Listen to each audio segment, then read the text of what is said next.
If you are building a real startup, this one is for you. And what do I mean when I say a real startup?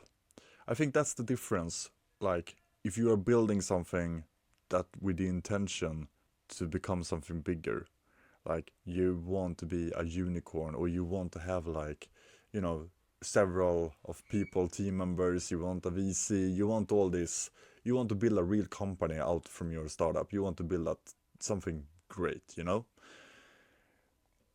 So if you want to do this, you need to think different today. Why? Because today anyone can basically tomorrow or today or this afternoon, tonight, this weekend, can go to any AI, AI create platform. I can use Optum, I can like say Lovable, I can say Base 44, for example. You can ask ChatGPT for a prompt. You can go to Lovable and you can prompt yourself an SaaS platform, and you can basically more or less start to have paying customers already tomorrow. So, what's the difference between that and building something big? I think if you want to build something easy tomorrow, that's just yet another side hustle. Like if you that's as unique as you will have told me for 10 years ago that you are building an e-commerce within dropshipping, or if you have come to me for 5 years ago and start talk about faceless YouTube cash cow business. That's just the same thing. That's just another side hustle, a way to try to get some passive income. We have seen these so-called passive incomes over the decades now. And this trend right now is just another so-called passive income method where constant gurus are popping up all over internet right now and trying to sell you courses on how you can create another SaaS platform that will generate passive income already tomorrow. You know, all these fairy tales, all these too good to be true stories. And they are too good to be true. The only winner of those so-called gurus are the gurus itself who are selling the courses, and you are being a victim of it.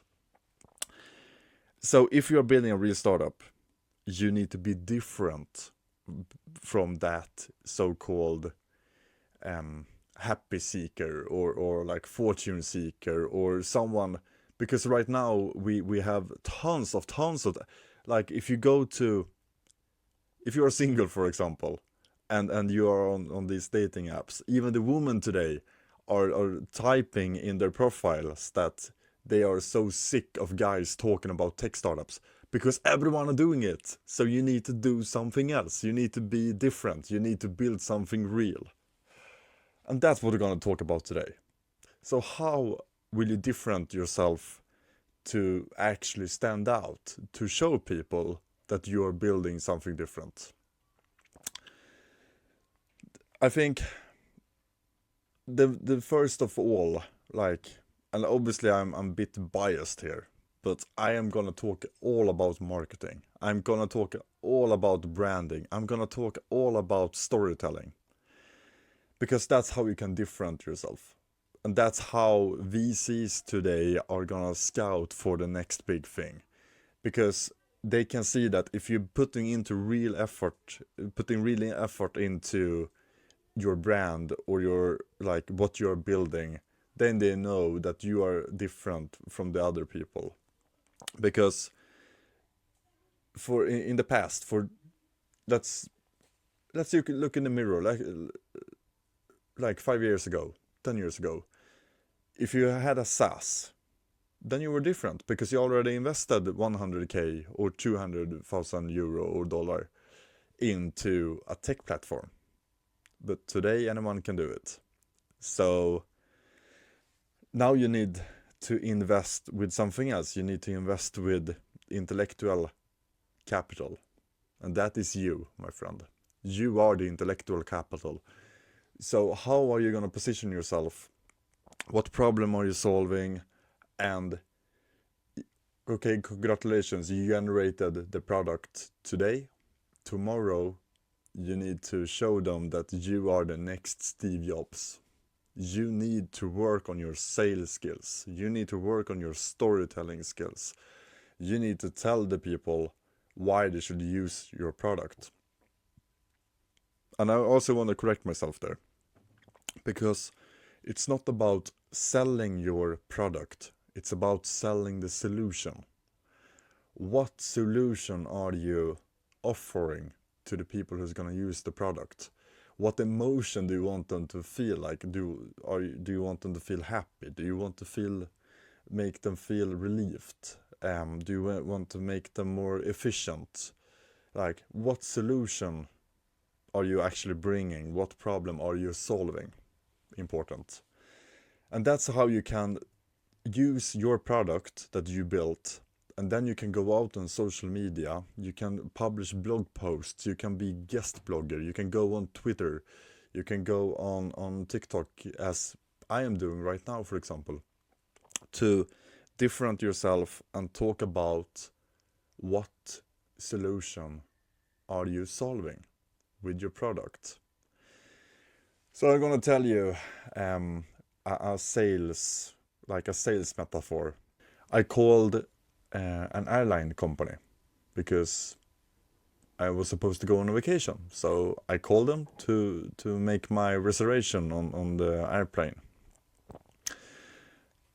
And the person who's answering the phone is a very polite saleswoman. And she goes like, yeah, okay, we're gonna fix the dates and we're gonna check the dates, and she like made her best to make sure that I got the best tickets, I got the timings, etc. So in the very beginning of the call, she was listening to my needs. But then come the brilliance. Like, okay, Andreas, so this is a very long flight. This is a 12-hour flight. So wouldn't it be nice? How would it feel for you if you had the extra legroom in your chair when you were sitting there? And of course, yes, I would love that. Okay? And when you're sitting there and having your extra legroom, how will it feel if we bring you breakfast, lunch, and dinner? We got it all covered. You don't have to think about it. Oof. Yeah, that would be lovely. And do you want us to make sure that you can sleep well during this trip, so we can give you some blanket and a pillow? Oh, I would love that. You're already seeing where I'm going through here. What the point is. The point is that she, instead of asking me, hey Andreas, do you want the business class? I would have said no, because it's the ticket costs more. It's more expensive. So I will no thank you.